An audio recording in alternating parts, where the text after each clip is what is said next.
Then like yeah. What? What you talking about? You crazy. Big C. Mic check. Thank you, man. What's going on? What's going on? Nothing much. The last five, final five. Yeah. Final five, got a lot coming up, a lot of stuff going on. Yeah, because DJ is sleeping. I think that's why I have my low voice on in the room. It is my birthday. One of my kids to be here, so he's here in the room sleeping. What's going on, ladies and gentlemen? Let's get into it. You ready? Yeah. Let's go. Let me see what I gotta do right now. I forget. Working this like an old man.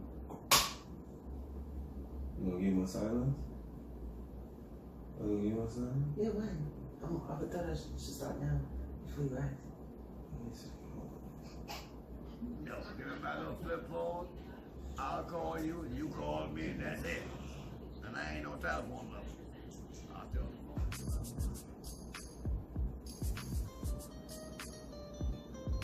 Welcome back, ladies and gentlemen, to another episode. Both Sides with DJ. And Hanee. Hi, Kaz. We are back. Yes. Another week. Yes. Your favorite couple, your favorite podcast couple here, episode 26. And the countdown. That's began. 26 weeks of his hard work by me and my lady. Sitting here delivering the best that we can every week. What's going on, baby? How's your week? The week was great. And why? The week. It's your birthday. It was your birthday. It's your It birthday. is my birthday. It is. Good. It is my birthday. I know. It is. We're recording on my I birthday. know. You're not gonna hear this on my birthday, I know. sadly. But But that's just how that rolls.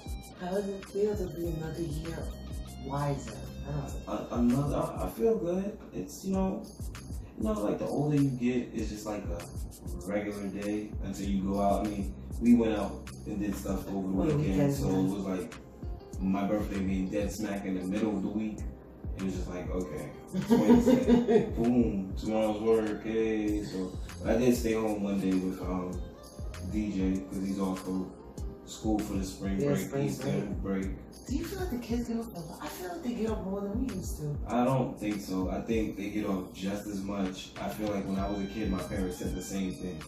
Like, I feel like the kids, don't. So I think it's just like, as you work and the more you do, like, you start to miss those days. Yeah. And then you feel like every time you turn around and get a day off and you're working, you're just like, wow, they just get so much days. And it's just always the same days. They get the same holidays. They get all them teacher development days that you used to get when you was a kid. They get all the, other ethnic holidays. Yeah, they do. The national holidays, the spring breaks, the Christmas break. So it's the same. And if you're in high school, regions, if you ain't taking no tests, you stay home. You don't miss those days? I do. Yeah. I really do. He's working. Don't hate on the kids. We had it. I don't know. I just feel like they Our have time more is days. up. I feel like there's more days in September, October. They feel like they don't go to school as much. But either way, it doesn't make a difference. No, they don't. I feel what you're saying, but look, that was the system we had, and now they have it, and now we grown adults, and we just not working. I mean, we are working, and they're not, and they get the benefits of being children. And shout out to the teachers too, because they get those days too. I have a couple of friends that's worked in the teaching system, and they've been off at times when the kids have been off. So, teachers deserve a lot of kudos because number one, New York City teachers are underpaid. They stay with your kids more than you stay with your kids. Yeah, exactly. So, and for all that they have to deal with that time when you're away from your child, it's a lot. And they go home and deal with their own. Exactly. So imagine, them getting those days off. It's just like, finally, you stay home with your kids. Right, you know what I'm saying? So shout out to the teachers. They get those days. We had a nice weekend. We did. Celebrated my birthday. It was cool. Did and stuff I feel celebrating. Like, do you feel like you should, when it's your birthday, go around and tell everybody, hey, it's my birthday, or just let the people who love you and know just come on and tell you. Like, I always feel like I shouldn't go around and go blobbering to everybody that's my birthday. If people ask me when's my birthday and I tell them, you know what I'm saying? Like, if it happens to be tomorrow, I'm like, hey, my birthday is tomorrow, I'll tell you if you're asking about it, but I'm not gonna go around putting on social media tomorrow's my birthday and this. And I did have a posting of my birthday, number 32. But yeah, it was. Thank you. But shout out to D. I don't know. When I got older, I think I stopped doing that or hoping that people will remember or just say things at the age of probably 17, 18. Because it loses luster after a while. I'm like, okay, so. But you do look for those certain happy birthdays. Yeah, for particular people, yeah. I do respect you don't get them, you feel a certain type of way. It sort of ruins my day. Yeah, right. Because then I have to tell you, and please do not call me, text me, say, oh, happy belated. Nope, it's time to say, I don't want to talk. Oh, you don't want to text? Yeah, I don't. That's not your style. I have to say, this year, I mean, of course, you were the first to tell me happy birthday being right next to me. You had the advantage. My mom called me first, then my dad, then DJ, in that order, which was perfect for me. Everybody else, like, you know, I got to speak to my aunts and grandparents, and everybody else hit me up, and I was fine with the family and stuff. The people you expect to remember that day, you know, you just expect that. But friends and stuff like that, you know, it's hard. I can understand. It's hard for me to keep up with certain birthdays. If you're not like, I guess like somebody that's been around for years and we've celebrated your birthday for years, then I expect you to remember my birthday. But you know, I don't expect the old friends to remember my birthday, but there are certain ways of remembering people's social birthdays. media, but then you know you have those people block it. So you had a great birthday. It's. I think with birthdays, more or less, as long as you recognize yourself being born that day, you celebrate it. I mean, every day should be your birthday because you live and you breathe every breath. But when it comes to your official born day, I think that as long as you within yourself celebrate within yourself, then everything else doesn't matter. This is true. We went to Harrahs, Atlantic City. Yeah. As usual, anybody who know us, we're normally in Atlantic City a lot. We've toned it down a lot. We have. Recently. We have. And over the time we've been toning it down, it's becoming more and more of a. So watch my studio table, man. Where my finger? You didn't even start making the. Look, see, look. Give me a chance. Come on. I didn't give you a chance. She said, ow, until I started complaining about her hitting the table. Anyway, it's like Harrahs or Atlantic City is becoming more and more of a dump in itself. Like, we had what I would call a couples retreat, bunch of couples, we all went out to Atlantic City for birthday. It was about 4 couples I can count on hand, about 4 couples, 8 people. 9, probably more than that there. Yeah, because it was people came in. Yeah, people came, yeah, so it was cool. Had a great time, but shout out to my little brother. Those of you guys don't know, my little brother was on the podcast earlier this season. 31st Dre, he came out. Him and his lovely lady Victoria came out, and they got to Atlantic City before we did. And first and foremost, let me just tell everybody this now. If you are in New York City and you are a person that goes to Atlantic City and you do the Greyhound bus service, let you know now, they're no longer doing buy your ticket and first come, first serve. No. Buy your ticket, it's time specific now. So whatever time you buy the bus ticket for, you have to ride that bus there, and whatever time you buy that bus ticket for going back, you have to ride the bus going back. That is as of April 1st, 2019. So yeah, it was a hassle getting to Atlantic City. Nonetheless, my little brother found a way, he got there faster than me. By the time me and Hanee here got to Atlantic City, my brother came to tell me that he had to get his room switched. Because Tom wasn't around and Jerry was running loose. A few Jerrys. A few Jerrys. It was a few Jerrys. Multiple. He said 2. 2. Yeah. I'm sorry. Like it was Ratatouille in there. So yeah, those of you don't know what I'm saying, there were 2 mics inside my brother's room inside Atlantic City. Harrahs. Now we really love. But you really should say it. Okay, not saying each tower is different because it is, but in one and the same. Because when we was in the newer tower, the renovated tower, baby, we saw what roaches. Yeah. No, I'm saying I'm trying to remember roaches, and that was the baby. Yeah. And then they was in another tower. I'm sorry. It was the Bay View Road she was in. And where was the mice in which tower? The Marina. The Marina. Now, they was on the top floor, so each tower is different. Look, but it doesn't explain it. Every tower is different. It's one building. Let's look. They travel. Let's get it right. They travel. All rodents travel. And it was sickening to hear that, you know, that was the way to start off the. Yeah, I felt bad for them. It kind of, you know, had everybody all in a tizzy, like. Oh, we made jokes of it. Yeah, fun, you have to. People drop crumbs on the floor. You would, you know, make sure you sleep with one eye open type of joke. So. Nonetheless, the rest after that was a great weekend.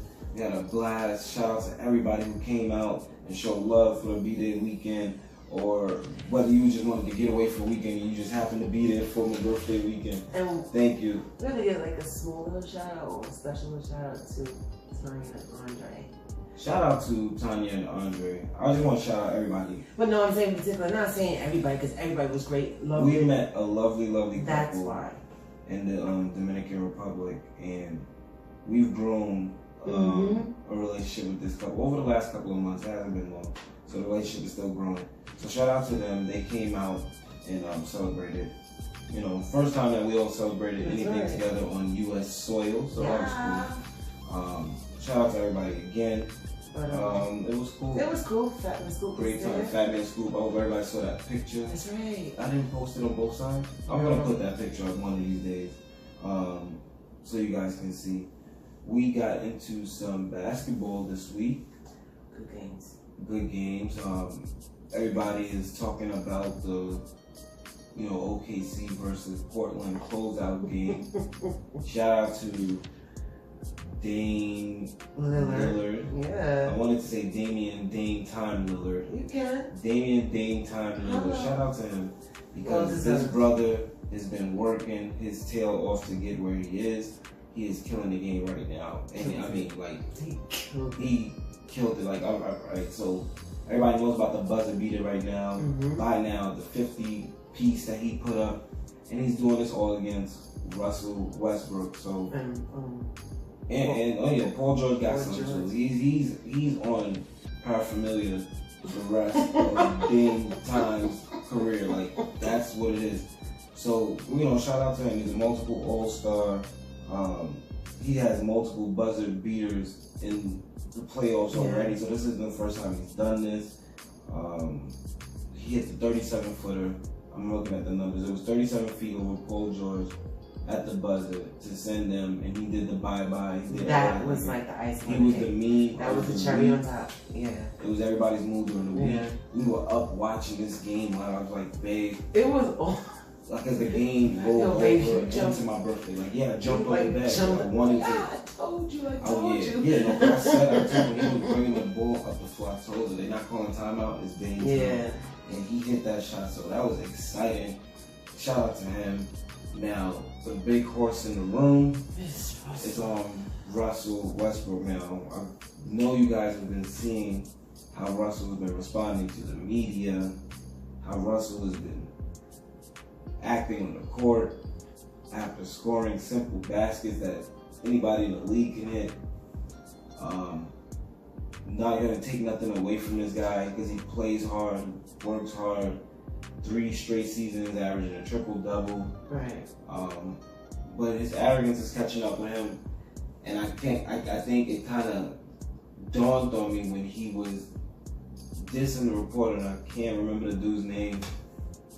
Every time the dude asked the question, he said what? Next question. So every time he said next question, yeah. So my thing about this whole situation, you know, Russell Westbrook defeated him. Russell who? Russell Westbrook defeated his own self. His talking gets himself out. He actually talks himself out the game as opposed to lifting him up and pushing him through the game. I think one of the things is he just talks too much. He needs to sometimes just mellow it down, be humble, and keep it moving. All this back and forth stuff is the result of that game against Portland. Like, they literally shut them down. Yeah, he had a horrible shooting series. I'm looking at the numbers, and they compared his shooting to Allen Iverson's shooting. And now everybody knows Allen Iverson is a Hall of Famer. Made it to one NBA Finals, which Russell has done. Made it to one NBA Finals. But now everybody's saying, you know, Russell, you can't win with Russell. Russell, so I wouldn't put Russell and AI in the same breath, because like Russell, when he made his finals run, he had KD, he had James Harden, Serge Ibaka. You know, they had a squad. You know what I'm saying? So they made it to the finals like that. Allen Iverson took the 76ers in 2001 with Aaron McKee, Snow, Dikembe Mutombo, George Lynch. I think he was injured. It was just Allen Iverson by himself carrying teams to the finals. So I don't think you can compare.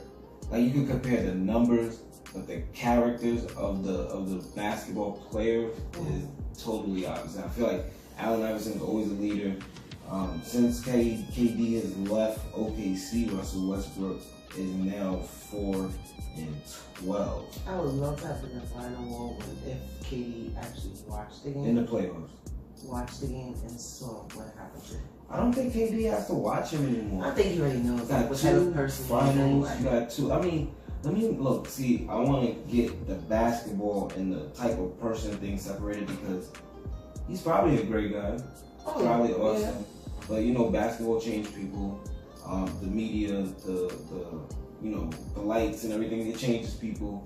So maybe he gained this over time, because I don't always remember. I always remember him playing this hard and always having this, you know, I'm a kill it, you know, go hard regardless kind of attitude since he's been in the league. But now it's just like arrogant, you know, he's rocking the baby anytime he make a play. You know, I saw one meme when Dame was rocking him, you know. Yeah. So then he gets destroyed by Dame. Destroyed. 5 games straight destroyed. Like, I think he had one good game over Dame. So 4 games destroyed him, and then drops a 50-piece and drops a buzzer beater to end it. So now Russell's legacy is in trouble. OKC gonna have to figure out a lot of things in this offseason. They need to pick up somebody else or do something else with Russell Westbrook. I don't know. Like, this whole Russell Westbrook. What did I say? I almost like you get tongue tied. I said Russell Westbrook. No, you see, now you say it clearly because I put you on the spot. I said Russell. Pronunciate. Enunciate. Correction. Are you sweating on air? What is going on? Oh my gosh. Probably because it's warm in here. It's not. I'm not sweating. But you're always cooling down. I'm always hot. I'm always the first person to sweat. Anyway, okay.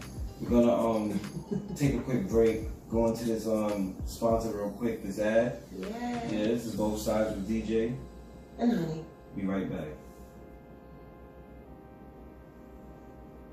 You ready? Yeah. Born ready, bitch. Mm-hmm.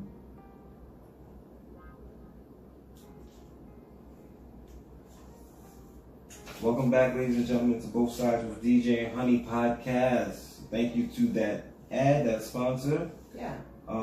This weekend we watched Someone Great. That's the name. Someone Great, starring Lakeith, Stanfield. I know I like him. He's from ATO. And Gina Rodriguez. And Gina Rodriguez. She's from she was pretty funny. The Virgin. She looked, yeah. Okay, now I remember. That's all like. Now I remember. Why you didn't tell me? Work with me. Before you ain't talking, no, she looked dumb familiar. Yeah, that's why I kept on saying, babe, she looks really She kind of like Ugly Betty too, a little bit. That's who I originally thought she was, but then I had to put Ugly Betty, that's too far back.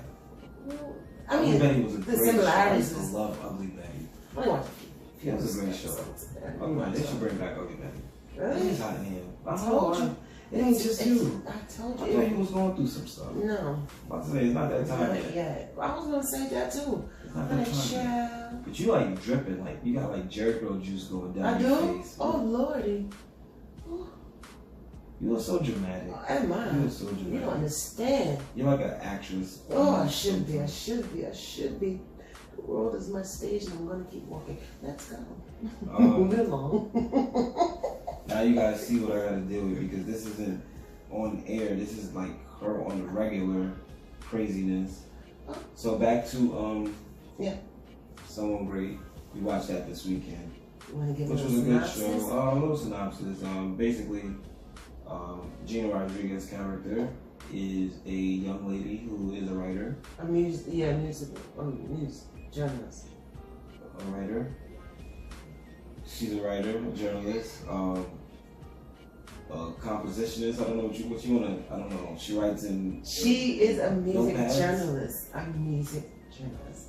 She writes about music, and she's in love with this young man, who's Lakeith Stanfield's character, for some time through college, through their adulthood, and they go through the growing pains and stuff together. And she gets a major job offer, California, on the brinks of the breakup of their relationship, and he ends it with her. Yeah, he dumps her. Yeah, he dumps her because I guess the relationship isn't working. Yeah. So throughout the movie, they're flashing back to the relationship, the happy times, to what led to the breakup. Well, not really what led to it. They didn't really go into a lot of detail, but they just kept giving you snapshots of different places she remembered their relationship, and until it met with the point when they broke up. So throughout the movie, she's just chilling with her girls, dealing with the breakup, drinking booze, going to the clubs, going to events, girl stuff. Just girl stuff from a breakup. What you do besides eating and watching TV. They did an adventure, one night adventure out in New York. The whole thing was shot in New York, I believe. Washington Square Park. Was yeah, a nice we do monument. recognize that.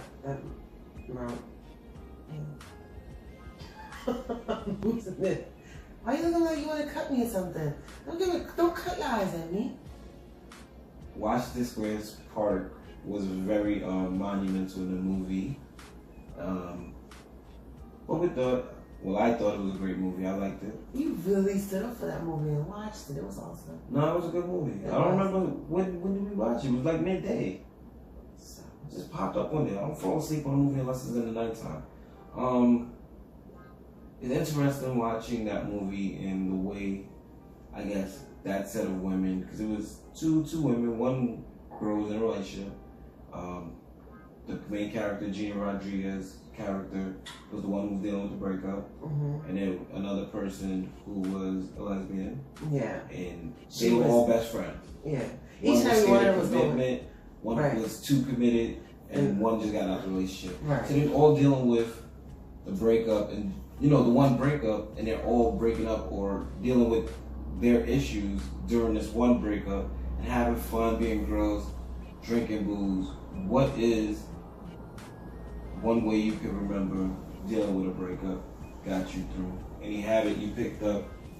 Anything you and the homies got into? No, I don't know. When I had my breakups, I didn't really do much. I either actually cleaned a lot more for like 2 or 3 days, or I'll just go out for a little bit, but nothing like extreme. You go out with people, or like, cause I didn't know you do no breakups. Well, no, like go rollerblading, not like with people, cause I don't know, like. So was that like your you time? Yeah, for me to reflect to make sure it wasn't just me, and I think I get caught up in like that, just to make sure. I think with me, and honestly speaking, if I'm dealing with a breakup, I feel like I'm always involved deeply in a relationship to the point where I feel like I've missed out on the world during the relationship. I normally would like to go out drinking with the fellas, doing stuff like that, maybe a couple of vacations with the boys, catching up with family that you ain't really, been around so much because you've been in a relationship and stuff like, different things. You just try to definitely more drinking. So that's one thing I think I can relate to in the movie. They were doing it too heavily freely, but it's a movie, so I guess you can. That's one thing I didn't do. I just try to surround myself with positive vibes, and hopefully the same somebody within the group that I was either chatting with, they didn't actually was going through the same thing, because that wouldn't work. Well, I think one thing for me a lot when I was younger, I used to realize things like when I was in a relationship, girls would come after me a lot more while you're in a relationship. Of course. So that I would keep that list written down. So when I get out the relationship, I'm like, that's what's so good? Wicked. It's wicked, but you wanna know what's even more wicked? That's wicked. So none of them girls want you anymore once you're out the relationship. Of course not. It's so yeah, I learned that a long time ago, that it was just in it to be a part of whatever they saw you enjoying with another girl. Right. So that was something I used to do, definitely.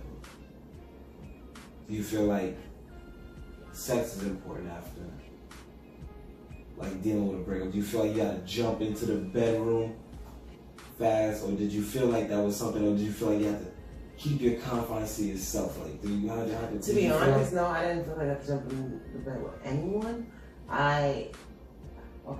Me in particular, I didn't have to, because 9 to 10, I know how to please myself, and I'm saying this every like, can you say that? Oh. You said it already.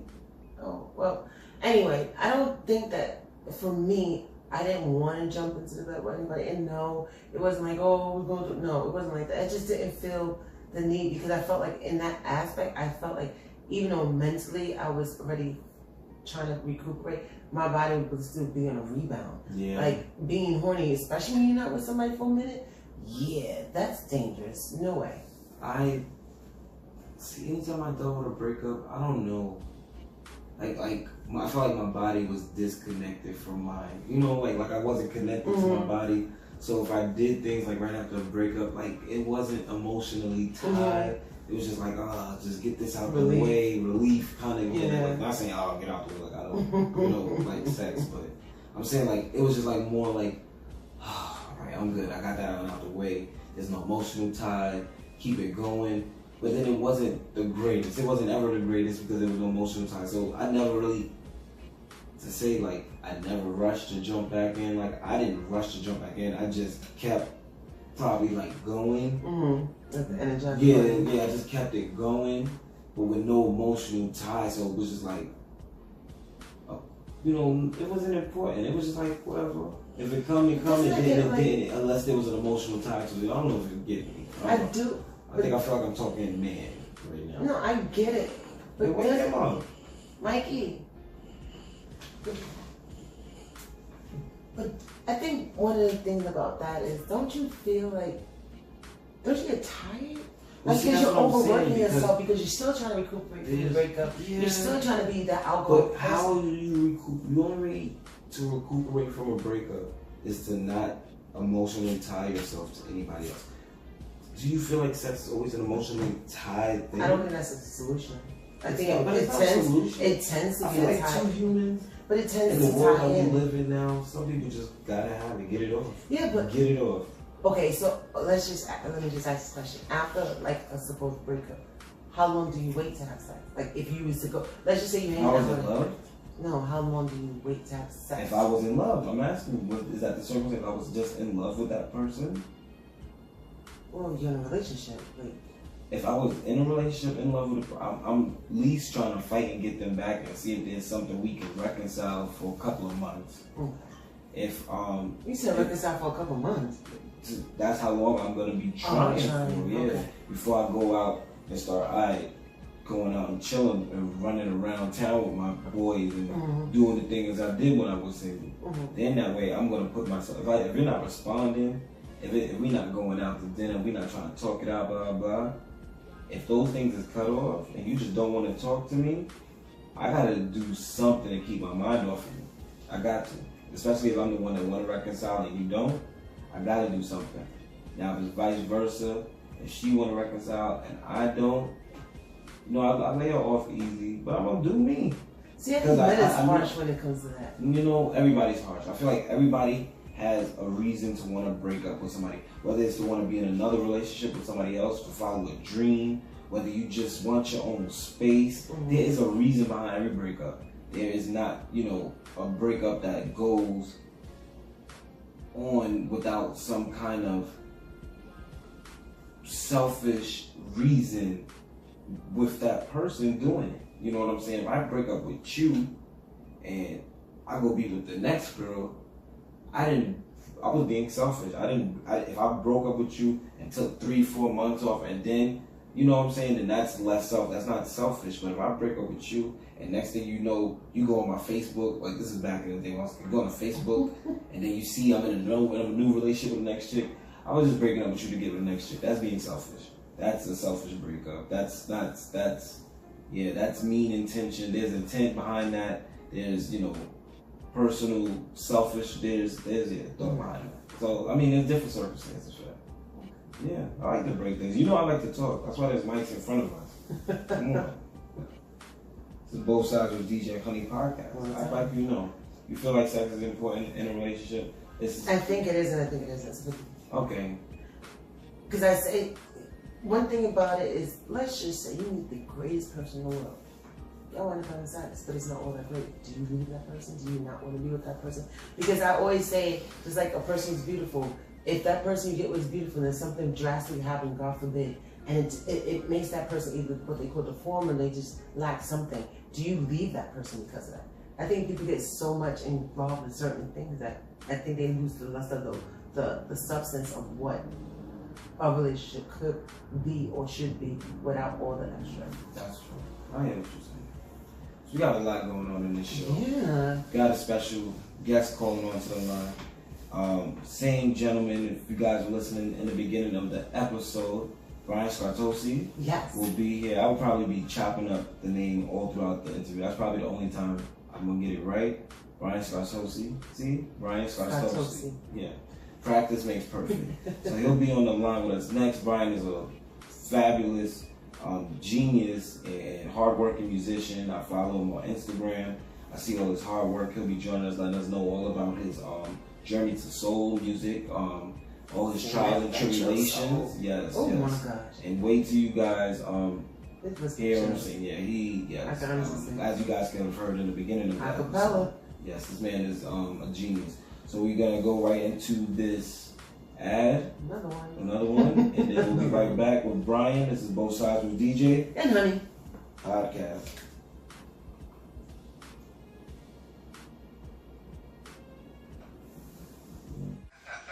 Yeah, this is how I envision things. It's all good. We're still here. This is the main event now. This is the real one. Yeah. Okay. We're gonna definitely jump into it. I'm gonna do a 10-second pause. I'll introduce you, and then we jump right into it. Yeah. All right.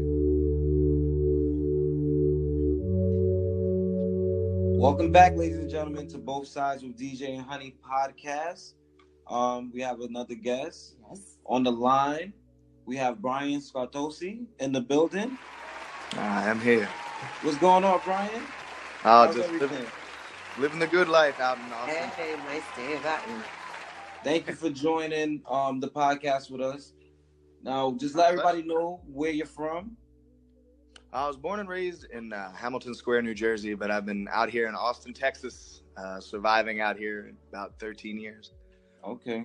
For those of you guys who don't know who Brian is a musician, artist, and he's been doing this thing for some years now. You guys need to definitely check out his stuff on Instagram, and all these other platforms. Definitely been doing this thing and definitely caught my eye.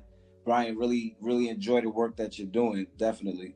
Well, thank you very much. That means it really means the world to me. I mean, that's it's nice to feel some traction, because I have been doing it a while, but it took me this long to kind of get maybe comfortable doing the solo thing, doing myself. And it's the first time it's really worked for me. Yeah, because you was featuring with bands of from Austin Heat and Blind Lead the Blind, correct? Yeah, I'd always been frontman for bands, and it just kind of took a while, I guess, to the chips had to fall into the right place, I guess. And I found myself. I took a year to kind of figure out what I wanted to do in general, and didn't make any music really. And I found out that wasn't going to work. So when I came back out, it was just this time it's me, and this is the most traction I've ever caught. It's getting good now. Was it something that you always wanted to do, was be a solo artist, or just the way that, the chips fell? Yeah, it is. I'd always, growing up, I loved, I did love, I was drawn to the solo artists and the singers. It was always singers. Right. But, I moved out. I didn't move to Austin for any kind of, artistic purpose or anything like that. I moved to Austin because my girlfriend at the time was moving to Austin, and she called me halfway through her trip. I wasn't going to come with her, but she called me halfway through the trip and told me she was pregnant. So it was, wow. Okay. That was my ticket to Austin, Texas. What a ticket. Oh, yeah. So, what made you get into retro soul? Well, again, that's my whole life. When I was a kid, it was just I was drawn. I grew up in Jersey, and out here, I found that the radio, not that anybody, the radio is kind of a dying thing, but I just feel like the oldie station up in Jersey was. It was always on, but it was based out of Philly. Now, the ones I listened to, I think, were based out of Philly, and they would play Sam Cooke, and they played the Drifters. Oh, yeah.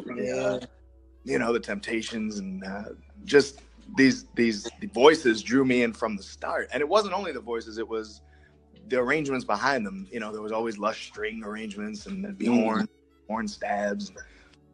Everything was just layered so perfectly around the voices, and then the voices were legendary and incredible, so much so that people still talk about Sam Cooke, and they always will. So I was always drawn to that, and that's what, even when I was before I'd gone solo, I mean, I'd always been me. It's just until I went solo, it wasn't that I had branded myself that way and said, this is who I am, this is what I've got, this is why I'm here, this is what I want to these are the shoulders I'm trying to rub now, trying to rub shoulders with Sam Cooke. I'm trying to stand next to the greats. And if I can't do that, I mean, at least I want to be I just feel like people want more of that. Right. I respect it so much because when I hear you, it takes me back to those songs that are so like classical and can't be like ever forgotten. Like I think about the times when I was young. When I was young, those are the type of songs. Those are all I knew. I listened to with my grandma, whether it was my mom, playing the oldies on a Sunday. Like those things make you feel like home, more homage. Those are the records that just really hits the heart for me anyway. Yes, sir. Exactly. I think like that type of singing also gives substance. Like they have it now, but when a person can actually tell a story through a song and really grasp the attention of the audience and make them have that vision of being that part of the song, it gives it such a great a well-being of understanding. Yeah, it hits straight to the chest. It's medicine at that point, and I'm trying to heal people as best I can, and I don't want to take 5 minutes to do it either. I feel like 2.5 minutes, 3 minutes. Right. If you need more, hit repeat. You're definitely gonna heal some people, and you're definitely gonna cause some mistakes for people with all of those things as well. So it might bring some more people. Definitely doing your job. I don't have a problem with that either. Yeah. How hard is it when you're doing a live performance as opposed to doing a recording? And how's that transition when you do that? Because you sound great live as well as in recording, but I always wondered, how does that transition work? And which one do you prefer better, or do you really, it doesn't really bother you either or? I love both, and they are different. I love both for different reasons too. When I'm in the recording studio, I kind of have this. There's this sense that whatever you do there that day can live a lot longer than you can if you do it right, and so you kind of get yourself into it's a different state, a different state of mind. Whereas if it's live, then it's more here and now, and what I do tonight is going to matter here and now. Maybe not tomorrow, but like I'm going to make sure they remember everything I did here tonight. And it's more of I think it's more spiritually involved in the recording studio, and more just from the heart, maybe live. Because live you're looking at people in the eyes, and people get up and dance. And they're really letting them, things get loose, and that's my party to facilitate. So I've got to kind of get into a different way. I love both though, and I look forward to doing both as much as I can for the rest of my days. Nice. That's cool, man. Is there anything like, do you have your family? Is there anything behind your music that has to do anything personally? I think that especially here now that I'm writing with my name on the records. I want to make sure that I choose my words carefully. So things like Just Peachy. There was a time during that hiatus I'd taken towards the end of it. Just didn't have my things in order. I was, as much as I was trying, it's, you get caught in ruts and things like that. And one thing that had happened was I was thrown. To make a long story short, I had just didn't have my things in order. I was, as much as I was trying, it's, you get caught in ruts and things like that. And one thing that had happened was I was thrown. To make a long story short, I had a show, and I think it was I was in New York, and then I came home for one day and had to fly back out to Clovis, New Mexico. And I was driving on suspended license. I don't know. I just wasn't supposed to drive. I wanted to take my money from New York, put it in the bank so that I could Uber when I got to New Mexico. And they got me, and they threw me in jail. And so I ended up making the gig. I made New Mexico, but when I got back, I wasn't driving. I had to walk everywhere, and it was just on top of everything else that was going on. It was just, I was hurting, and so I'm walking everywhere, and in maybe an hour commute from one place to another, I was on a walk, and I started to get the melody for Just Peachy, and it's so then the words came. I wasn't born on my back, and I'm not written to lose. My skin is deeper than all of my scars and tattoos. My soul stays clean, although my brain's soaked in booze. But today I wake up without even hitting the snooze. And I felt like that was it. It came to me very quickly. And so there's layers of real life within all of that. But at the end of the day, I want to, I don't want to spell out my story with such broad brushstrokes that people can't relate to that themselves. I want people to be able to make, whatever I was thinking when I sang those words, that's somebody else could have a completely different interpretation, and they're just as right as I am. Right. I feel like most great artists always have a story like you just gave just now. Always have something that just pushed them to do something great, and Just Peachy is great. Like, I've listened to it plenty of times. I watched the video plenty of times. I'm like, yo, I'm like looking at it. I'm just like, it just gives you that whole vibe. And congrats on that record. That's a really, really nice and classy record, bro. Thank you very much. Yeah, I just want to keep pushing in that direction, and that's the vibe. That's why I'm here in the first place. That's where I want to take the listener. I think that there's a lot of that old, just that old feel. Like I people want more of that. I think that there should be more of that in the air. I think there's an audience for it, and I'm trying to find them, and I hope they find me. They're finding you. They're definitely finding you for sure. You were on The Voice, right? I was, yes, in 2012. How was that whole experience, and how you felt like you evolved to who you are now from it? Well, it was it's kind of crazy. So that was 2012. I had moved to Austin in, I think, 2007, and I'd only been making music as a serious thing since maybe 2010. So that's about 2 years in. And man, if I'd have known then what I know now, I think that I would have gotten a completely different experience out there. But at the same time, if I'd have done that, if it wouldn't have worked out the way that it did, I don't know that I'd be able to do it the way I'm doing it now. And I sure like that. It was a crazy time. It really was. Would you consider doing something like that again, or are you happy in your space right now? It's tough. My gut, I want to say that I would rather not.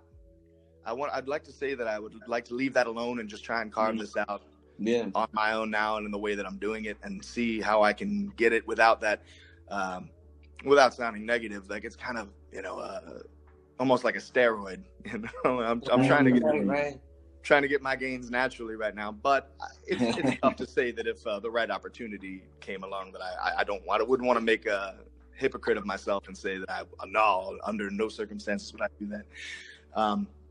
So, I'll leave that door just cracked open just a little bit, but I'm happy to see how this works, just, under my own blood, sweat, and tears. How much thought goes into picking your band? Do you have one band that you work with, or is it multiple bands you've worked with? I've got multiple band members anyway. I've got, because I again, one of the downsides to being a frontman for a band was, if I'm able to do it, but the bass player can't make it, or the guitar player can't make it, keys like that, the band ain't gonna be there. But in this way, I can take whatever opportunities, that I really want to without having to worry too much, because I've got a really great group of musicians around me now. And if I've got like a roster and everybody knows that, everybody knows how to play it, everybody kind of brings a flavor to it. And so the shows are always interesting. It's really, I was wondering about that because as far as like you saying, you have a roster of people that you can pick and choose from. They all have different sounds. So how do you know or go about picking when you're about to say, I'm going to do this song and I want this set of people? How do you go about transitioning all that into creating your story through your song? That's a process I'm still learning now, because it's still relatively new to me to do it this way. But I feel like it's tough to lose with the guy. I've practiced the set with everyone, and everybody's got their own way to do it. As far as the recordings go, I've been using the same guys for all of those up to this point, because I feel like I want to eventually, this will be one album, and I'd like for it to have that kind of continuity. It's live. You got your one drummer that's kind of a powerhouse, and you got your other that's got a little bit more finesse. I mean, if I'm playing a gig that's going to be on a, if it's like a listening room where people are going to be mostly sitting down, or a theater or something like that, you'd want to use the finesse guy. If you're gonna have a show where people are gonna be sweating through their clothes and falling down over each other, use the powerhouse. There's things like that. I try and be smart about it as best I can, and then a lot of it is, it's like herding cats sometimes. You got to, you get lucky sometimes with who can make it, who's got something this day, who's got something that day. So as far as picking like your venues and stuff like that, are you like a one-man team, or do you have a team within itself that actually helps you? Even though you're doing this all solo but do you have other people as a team helping you?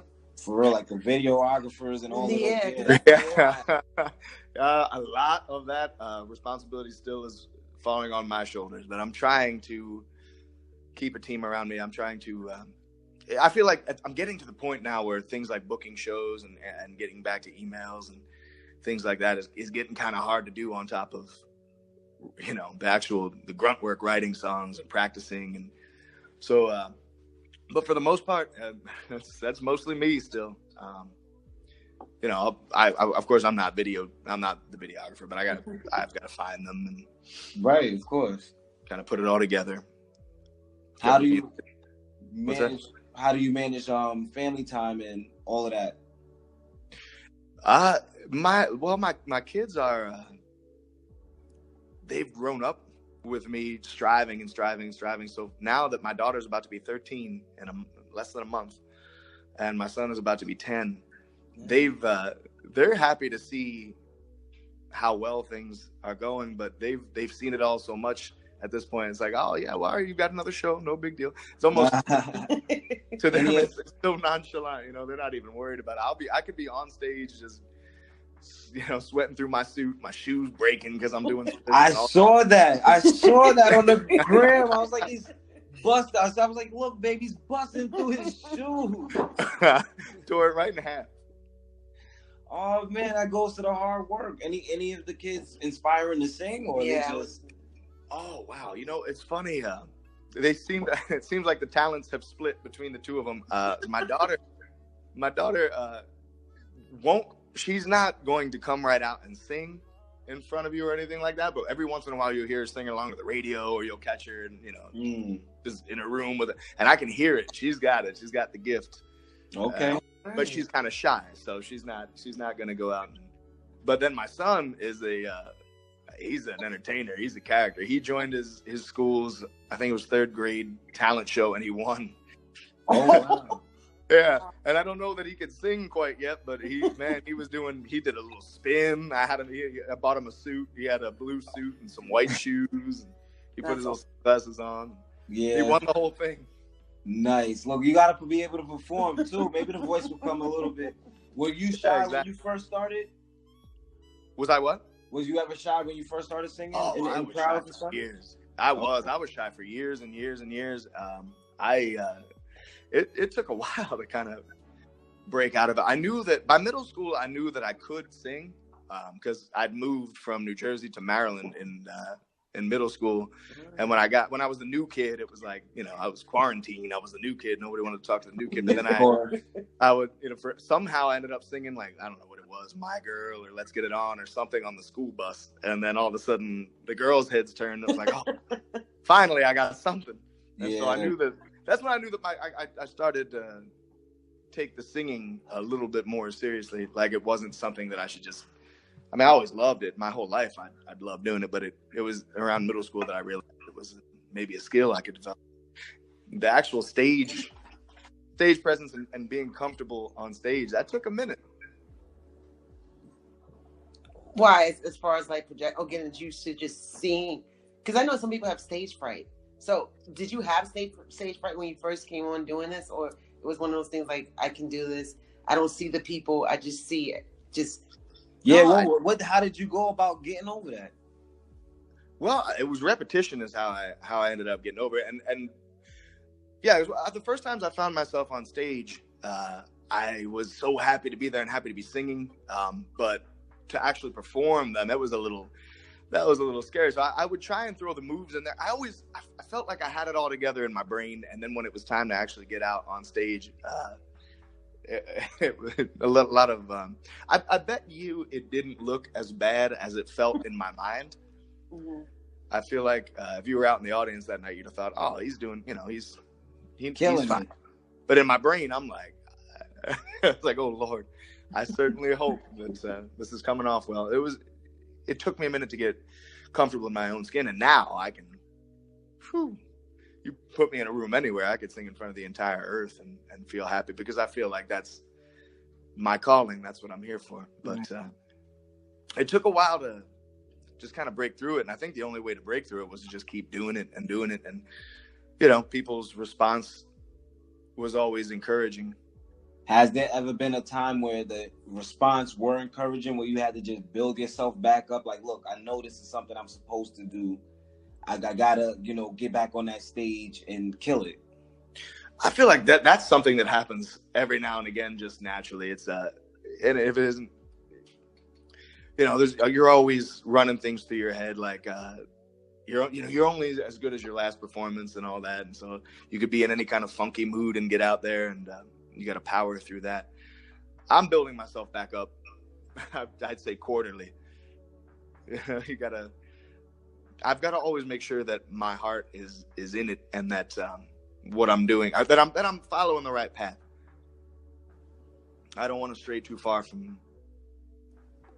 You know, I feel like if I was going to go out there and do something, or do it as a shell of myself or something like that, I'd rather just stay at home. And so, and I tried that. I tried to just stay at home and not do it, and that just wasn't going to work for me. So I've got to make sure that when I go out there, I'm always getting closer and closer to presenting myself as honestly as I can. And that's why doing it now as myself, doing the solo thing, it's made it a lot easier, and maybe even a little harder, just because I've got to always make sure that I'm on point and that I'm being true to myself. Right.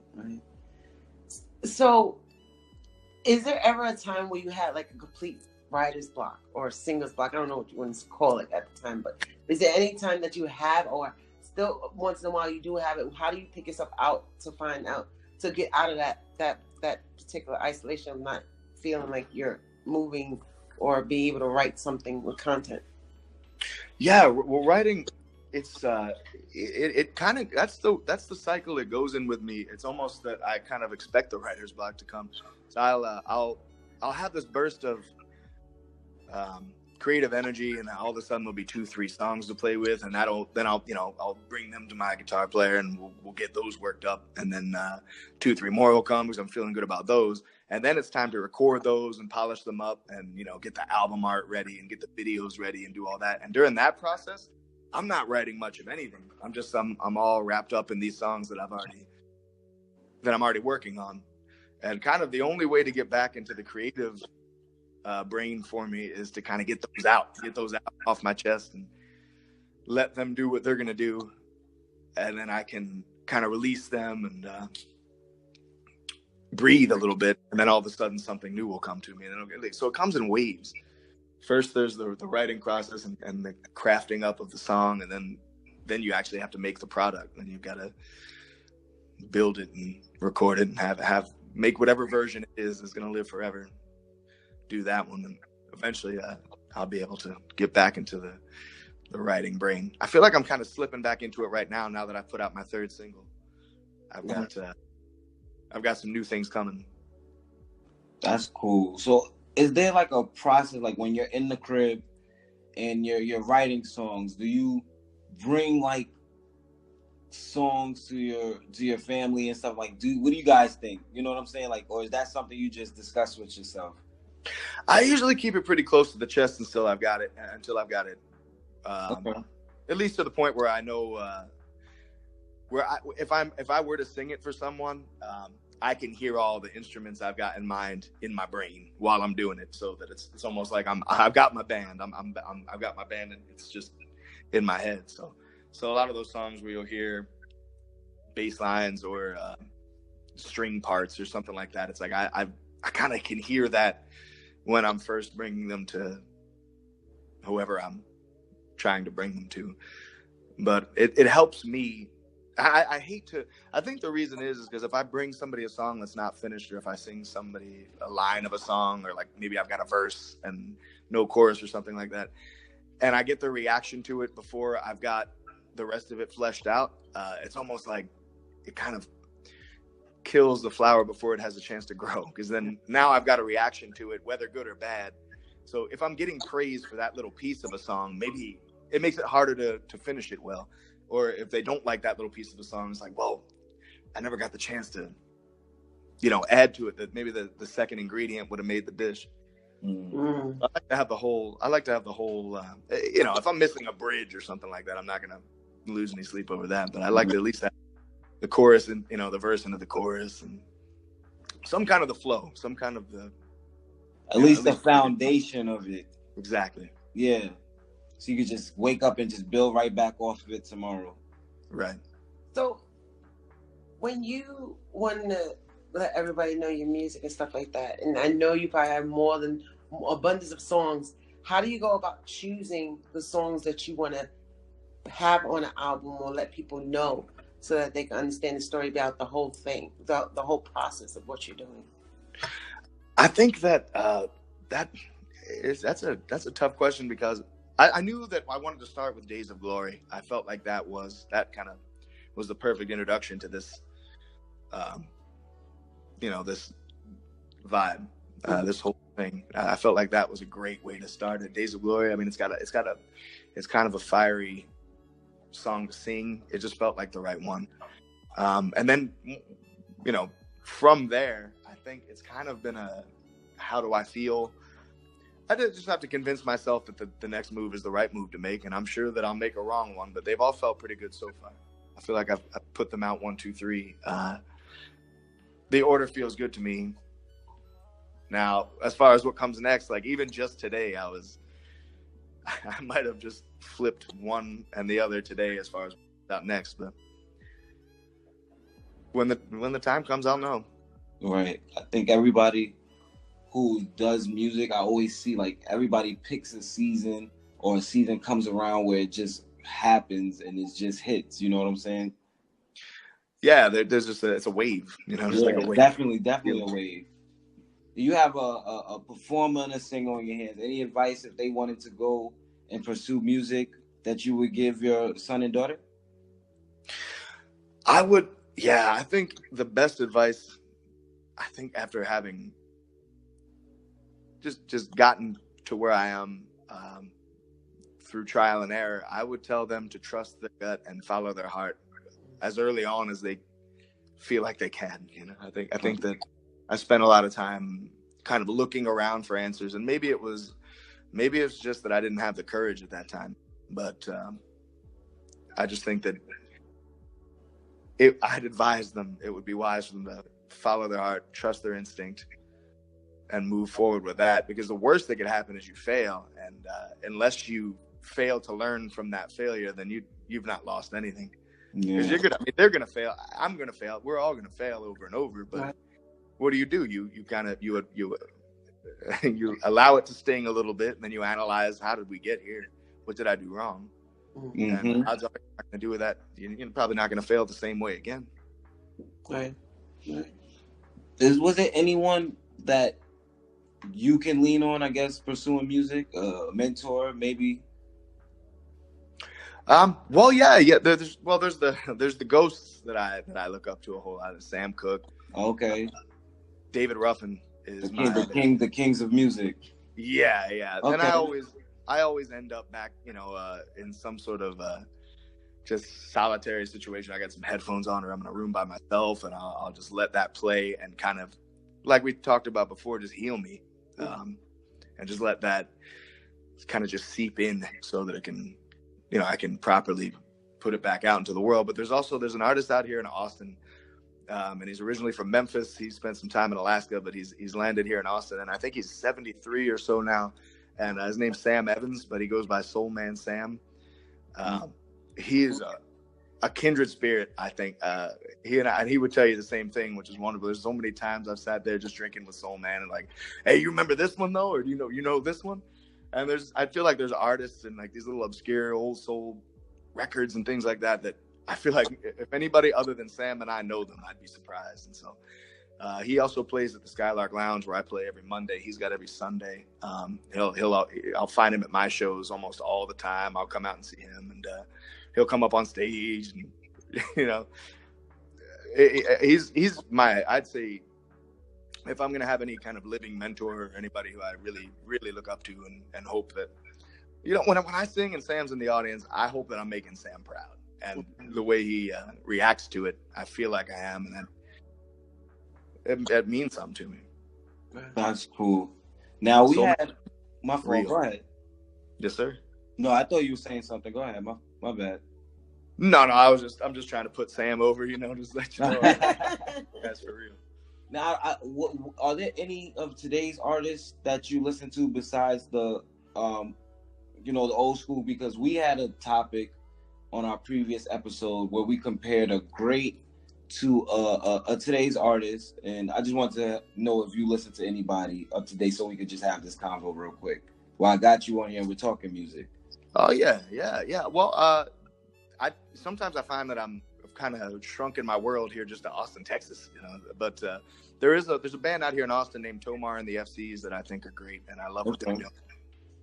As far as worldwide goes, I mean, there definitely are. It'd be tough for me to.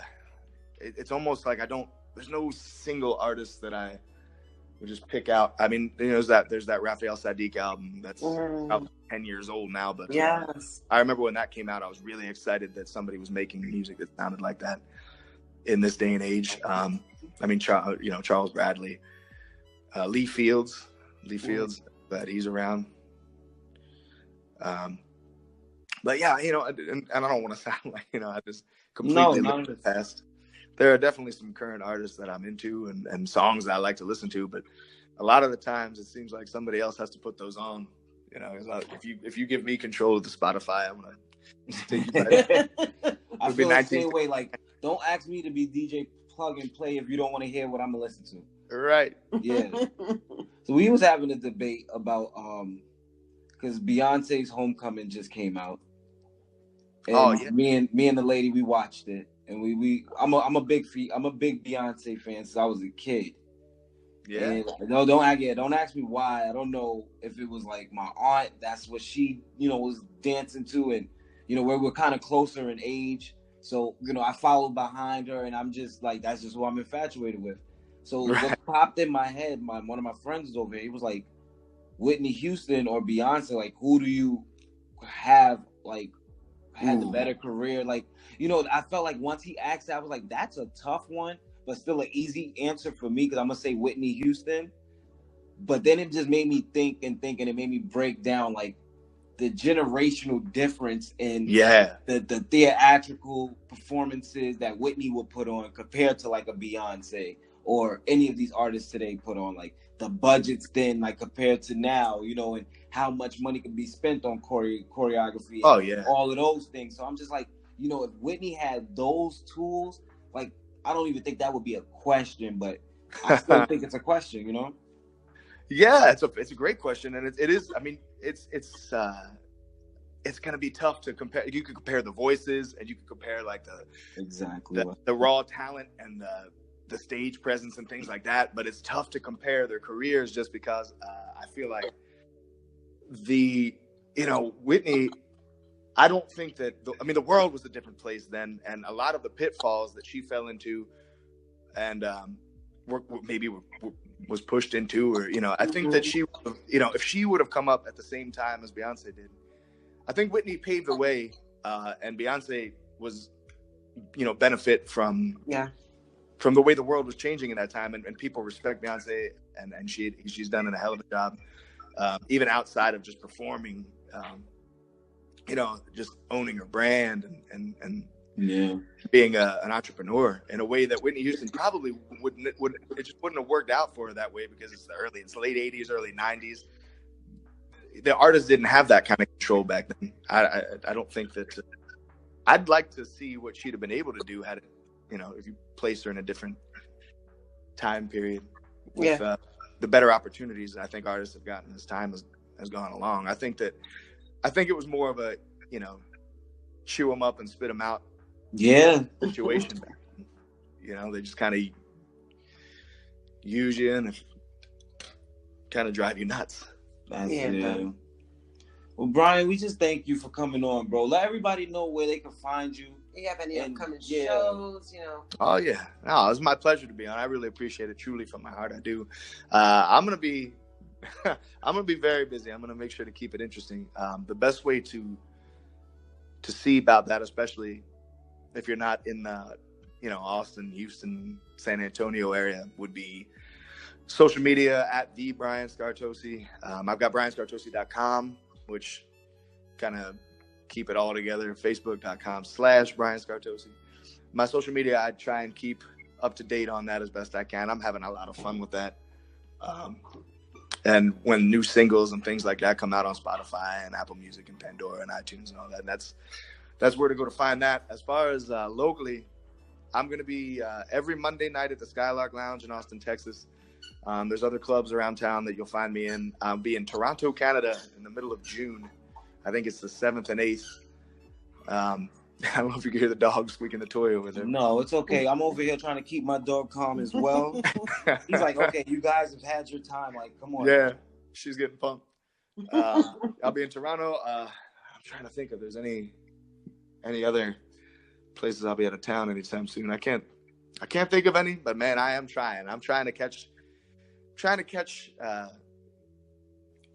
some momentum here. I'm trying to get. I want to go try out Japan. I want to see England. I want to come play in New York. Hell, I'd love to come play Jersey and see some of my family. Right. Yeah. So, really nice.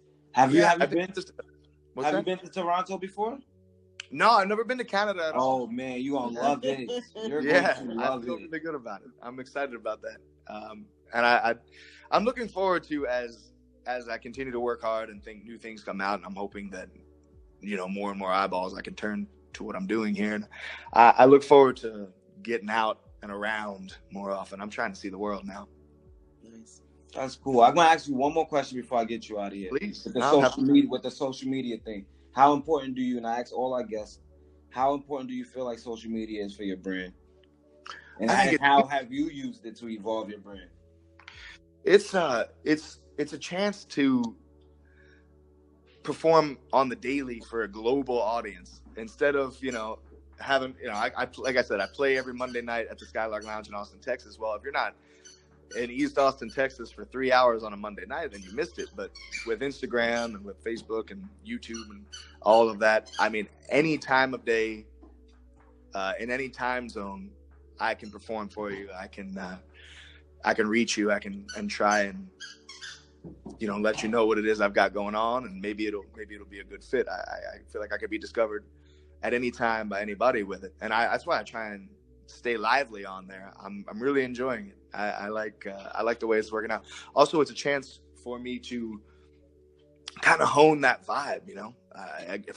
I want to be appealing to every sense. I want every sense to match. I want it to fit. So if I sound I want to sound the way I look, the way I feel, the way I smell, the way I taste. I want it all to line up. And social media gives me the opportunity to do that, you know? It can look like it sounds, like it feels, like, you know, the words can match the graphics, can match the videos, can match the sound.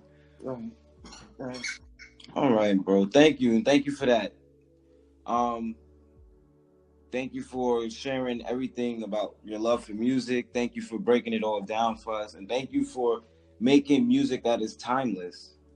Oh, thank you for saying so. Because not a lot of people are doing that. So I really appreciate you. I like old school stuff. You can ask Hanee here. I listen to a lot of old school stuff. So when I hear you, it definitely doesn't only bring me back, but it just gives me that feeling of being home. That just home feeling of that. Yes. Let me get up and make some grits. You know what I'm saying? Like, that's what it gives me. Oh, that's what it pleases me to no end.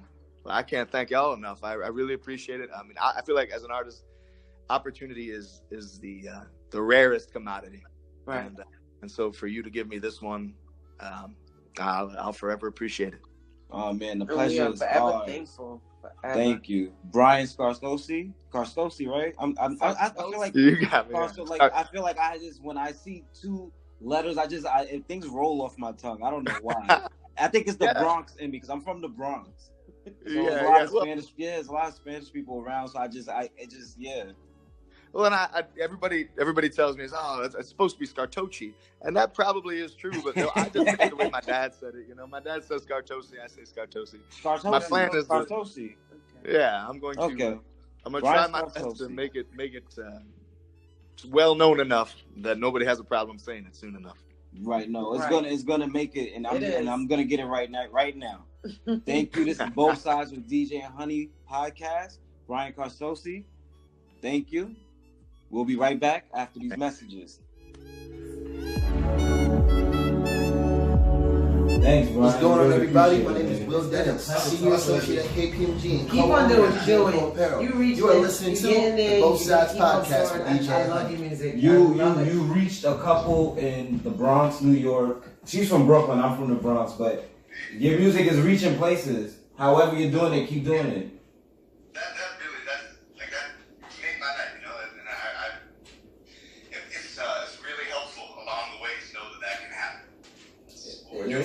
It is originality of it all. Yeah, it is definitely, like we were just saying, the social media thing will definitely help that, part of it. Get things places you can't reach necessarily physically, And I'm going to stay on it. I think eventually I'm going to have to get some help, but for now, I'm trying to do it. Yeah, it's tough, man. It's tough staying on there. It's tough to keep renovating, renewing and reinventing yourself every time with those things, but you seem to got it under control. Yeah, you're doing a well job. If you can keep on going with this, as long as you can, with the whole doing it independent and by yourself. As long as you keep loving what you're doing, you're gonna be all right. I think that's it. That's the ticket. Yeah. You gotta have the passion, and you have it for sure. It comes through with your lyrics. It comes through with everything. It just resonates. Right. It's just we're just happy that you're here. I'm sorry. I'm a little touched. I'm like, oh my god, this was great. But this is really, really cool. Well, we're probably gonna drop the episode next Friday. Nice. If you can send us some pictures and stuff to the same phone number that Hanee sent her phone number and stuff, so we can use for promotion and all of that stuff. Well, and if you don't mind. Oh man, it would be so nice if you could just. Oh my god, the way you just sing broke it. Yeah, the way you. I didn't expect you to sing. Crazy, that's why you're asking me if I'm okay.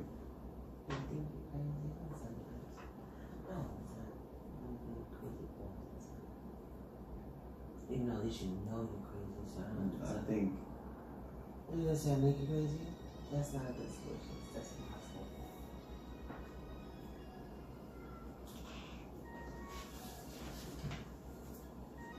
Welcome back, ladies and gentlemen, to Both Sides with DJ and Hanee podcast. That was a great time with Brian. Dude is so dope for coming through and singing on the spot. Just dropping. Singing on the spot for us on the podcast live.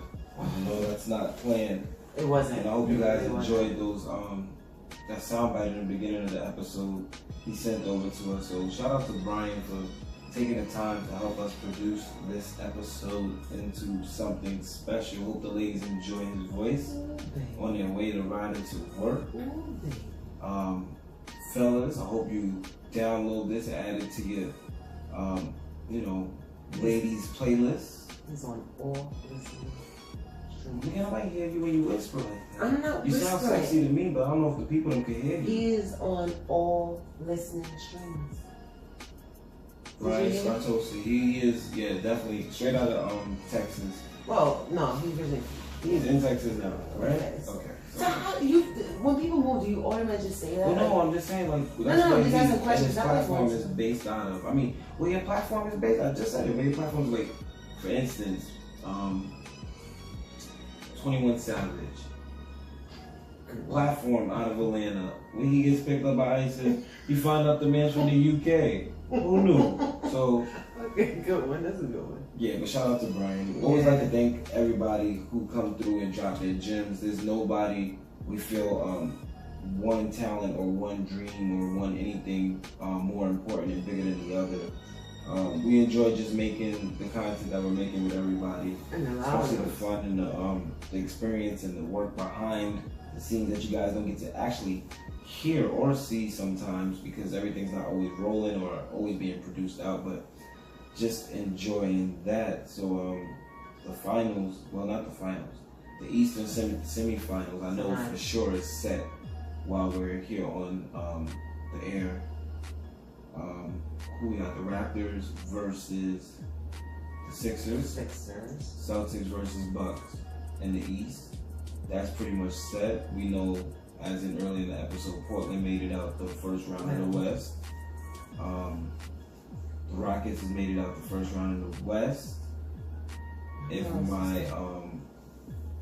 I don't want to jinx it because while we're recording, the game is on, but I believe the Warriors will be out the West. We don't have to worry about that. They will. And my prediction is that the golden, not the golden, I was about to say the golden nugget. I was about to say the golden nugget. The Nuggets versus the Spurs, I think it's going to go 7. I don't think that's going to be finished. I believe that's going to or should have been finished. But if it's not here, you guys will get my correction later next week as usual. So I'll be tied into some basketball games this weekend. Me and my lady, she has to watch what I watch sometimes. I guess that's just how it goes. So she's like following me around the house sometimes. So she just has to end up watching what I watch. Maybe, you know, we forgot to tell everybody, since we're still talking basketball, our favorite buzzer beaters of all time. Since it's been Dame time for the last couple of days, everybody is still on the Damian Lillard wave and the greatness of what he's put together in a playoff series. Yeah, definitely a top 10 NBA basketball player in the world right now, in my eyes. So, only the 2. Mm-hmm. Okay. I have Tracy McGrady when he was in Houston. Tracy, oh my gosh, man. I'm gonna have to give Rosetta Stone for you. I don't know, because you got Puerto Rican in you. I don't know if that has anything to do with it. Maybe it's would it be right? You still got your tongue ringing? Maybe you should take that out. No, it feels funny when I take it out. Yeah, that's like in. Anyway, Tracy McGrady from Houston when it was 30. You keep hitting my table and you see what's going to happen. But you keep on talking about the table. What about my hand? You don't care about your hand. If you care about your hand, you want to keep slamming it against the damn table. Okay. Go ahead. Okay, so like I was saying, Tracy McGrady from Houston when he was playing against the Spurs. And in 35 seconds. I remember that. And it was 81-80, and he had a 3-pointer. 13 points down. Yeah. Back. I remember and that. At 1 point. That counts as a buzzer beater or what? Yes, it does. Comeback. That was a great comeback. And they won 81-80. Yeah, they did win. I remember. And then my second one, I don't know if you remember this, I do remember this, and John Stockton. I've seen the highlights. I don't remember it as a kid. Okay, when he was playing against Jazz. Yeah, she was. What year was it? He was 10. John Stockton versus the Rockets. 1997? Yeah. Oh, to get to the finals. Yeah. Against the Bulls. And he too did it over Charles Barkley. Yeah, Charles Barkley over the Rockets. Yeah. Charles Barkley was hopping from team to team. Hey, I used to love him. He was ring hopping, and now he's sitting behind the desk talking about how other people are ring hopping for. Some people like to call the club like no name the kettle. Hey, whatever. Shout out to them. But my favorite buzzer beaters right now, I don't know if I'm on a high, but Dame Lillard is definitely going to be a top 5. And I don't know, I'm going to let it sizzle for a minute and I'm going to come back to it, but it's definitely going to be one of my favorites. Because I was up watching it. He hit the shot, I want to say, on my birthday. On the East Coast time. He did. East Coast time, it was on my birthday. So it was nice to, see everybody just happy and enjoying and running on the floor. And so that definitely was going to be remembered. He had the one against Houston, if I remember 2014, when he sent them home. Another one I like was the Michael Jordan shot. Everybody talks about that one. And one of my favorite as a kid was the Derek Fisher shot when he caught it. I think it was 0.7 seconds left. He caught it, hit the shot, and they ran off the court.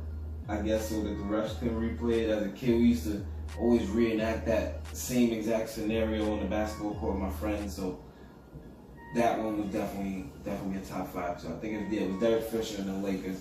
Can't remember what year. I think it was definitely early 2000s. But those two stick out to me. We're watching Avengers this weekend? Yes, we are definitely going to watch. So by the time we come back to them next weekend, we'll be talking about Avengers End Game. You ain't give me my Spider-Man outfit. I'm gonna get it. Trust me. Listen, ladies and gentlemen. Before we even go, we're gonna get the outfit. Now, Hanee is a big talker, and see now. Oh my God! Thing with us, and I'm gonna get into this before I take you guys out. Hanee has been called out lately for talking a big game and not walking a big game. Okay, and she's been doing it more and more often. Here's another one.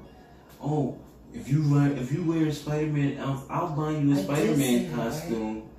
If you wear it too, I'm like, okay, buy it. I'll wear it. I told her I wanted this costume in February. It's April. No costume. No, it wasn't. Now she think I was talking the trash. I told her just buy it. I'll wear it. Honey, oh. But I told you. Another example, ladies and gentlemen. Oh, we going to the Catalina Resort in Dominican Republic. It's a new beach. I can't wait to go out and show off my whatever, her puppies. Honey, Honey, yeah, I had bathers that did that for me. Honey wore socks in the pool. Come on. What? Who wore socks in the pool? That's an exaggeration. But that's what I'm saying. You basically but okay, wait. What was it this weekend that just passed? Where you was talking so much trash and you, oh man, was it AC? I know it was something with AC. It had to be something with AC. I don't remember. It was something with AC. I just don't remember. Anyway, but you look. The reason why I still haven't gotten because I don't know what costume. I know it's Spider-Man, but which one? Yo, how long does it take us to record a podcast episode? Really? Yeah. Because I bet you I can pick out a Spider-Man outfit faster than that. Look, we can get it by tomorrow. Then we can get it by tomorrow because Amazon Prime. Hey, see, that's what I'm talking about. Membership. What else we got here before? Being privileged. What else? That's it? Yeah. That's it? No. Okay. Obligations for holidays versus like especially for Easter. I'm keeping it short. If I'm not with my kid, and if I'm not with you, I'll just be by myself on holidays. I know this Easter felt like it really wasn't family time for me, but at the same time, it didn't really like. I think it sprung too quickly. Like I didn't even know. Like I'm not used to Easter being in April. Maybe that's what it was. I don't know why this subject came up, but we were talking about it somewhere somehow. It was just like, is that an obligation during those big holidays? Do you feel like you have to be with family, or should you be on a vacation and stuff, doing things with your significant other? Those things. That's what we talking about. Yeah, those were the things we were talking about. But hey, I think it's significant others and family. Depending on what your family's doing that holiday, you might want to go do something else. Something different. Things should be different every year. Exactly.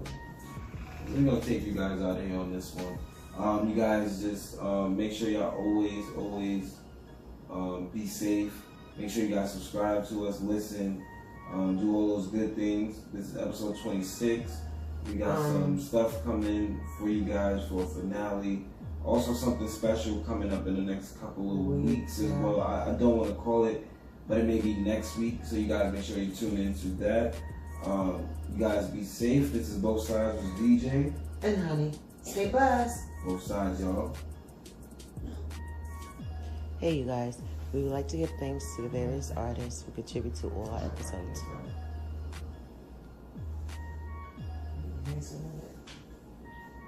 No, that outro sound rushed. Happy Friday. You did brush your teeth. That's it.